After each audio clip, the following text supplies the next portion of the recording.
Oke, setelah kita tahu saham mana yang kita pengen beli dari insight, mungkin kita dari teman-teman yang ngajarin atau dari grup-grup berbayar, kita harus beli Telkom.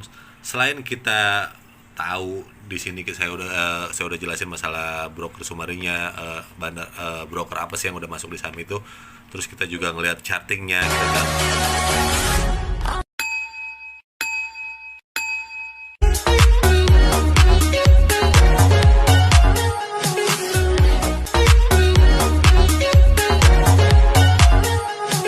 chartingnya, kita gambar untuk kedepannya dia naik atau turun. Dan yang terakhir gue barusan gue jelasin itu, kita lihat aksi korporasinya, mau ada apa sih, mau ada dividen kah, atau stock split, atau RUPS kah. Terakhir yang paling penting, yang paling utama itu kita harus tahu saham kita yang dibeli itu keadaannya gimana sih. Contoh Telkom ini, Telkom Indonesia, kita harus tahu dong Telkom itu bergerak di bidang apa, terus keuangannya gimana, terus sehat atau enggak perusahaannya. Kita itu mengetahui itu semua dari yang namanya ini fundamental. Kita klik di sini. Oke. Nah, ini lebih ke laporan keuangan ya. Jadi kalau kita membeli saham itu jangan semata-mata cuma karena insight, atau cuma karena chartnya lagi bagus nih, atau cuma karena ada banner apa di situ. Lalu terakhir karena ada aksi korporasi apa. Itu semua hanya pendukung.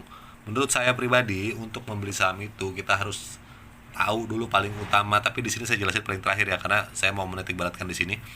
Yang paling utama dalam membeli saham itu kita harus tahu yang namanya fundamental dari perusahaan si saham tersebut. Contoh Telkom Indonesia, kita lihat laporan keuangannya gimana sih, ada masalah atau enggak sih. Kalau misalkan laporan keuangannya bagus, atau perusahaannya sehat, utangnya sedikit, market capnya besar, itu boleh kita beli. Tapi kalau misalkan utangnya banyak, keuangannya lagi minus, marketnya cuma sedikit, total pendapatannya kecil, ya sebaiknya jangan dibeli saham itu. Oke, ini lebih ke laporan keuangan. Jadi buat kalian yang belum nggak paham soal laporan keuangan, mungkin bisa tanya ke konsultan keuangan ya, yang mengerti ya. Cuman kalau saya di sini, ya siapa sih yang nggak tahu Telkom Indonesia ya. Jadi kita lihat di sini harga terakhir, ini harga sahamnya ya, 4420. Oke, ini lot yang keluar hari ini cukup banyak ya, 99,1 ya menurut saya. Jadi untuk ukuran suatu perusahaan besar ini, per harinya dia mengeluarkan lot yang bertransaksi di bursa itu sebesar 99,1 B. Itu banyak ya. Nah, untuk market cap-nya yang tadi dari lot itu diuangkan, jadi market cap-nya itu sekitar 37,9 triliun. Menurut saya ini banyak.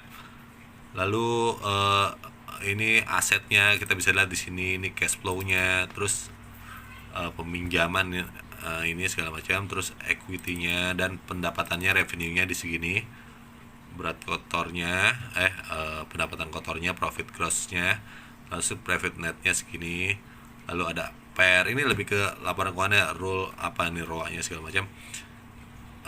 Ini kalau memang ini sehat, kita yakin kita beli saham ini. Tapi kalau kembali lagi, kalau ini keuangannya jelek, berantakan, sebaiknya hindari saham-saham seperti ini ya.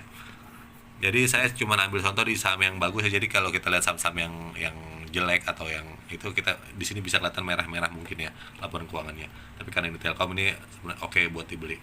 Oke, itu aja belajar saham dari nol untuk pemula. Mungkin saya jelasin cuma dasar-dasarnya di sini. Saya di sini juga bukan ajakan membeli, sekedar mengenalkan aja apa itu saham. Thank you.